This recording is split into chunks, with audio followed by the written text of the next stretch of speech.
Kung ako sa'yo, chine-check out ko na yang ganyang product kesa naman magkaubusan pa, ikaw din. Matagal na naman ang aantayin mo bago ulit magkaroon ng stocks yan. Kung gusto mo rin, nasa yellow basket lang yan ha.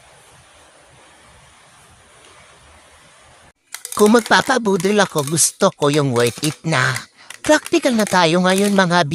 Kaya nung nakita ko na napakamura nito pero ang ganda ng quality ay na hindi na ako nagdalawang isip, chinek out ko na agad. Siyempre pag mura, tapos maganda pa yung quality, hindi ka pa ba Tagulan na naman, ayan. Kung naghahanap ka nga ng may susuot mo para sa tagulan, nandyan lang yan sa basket. Pang inaantay mo, legit po yan, ang ganda. Helmet din, pang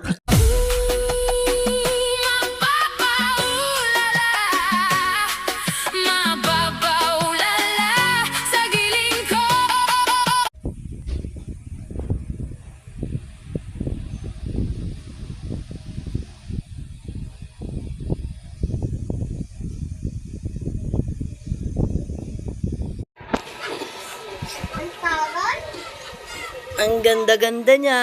Nice one. Oh. Yes, ang ganda niya.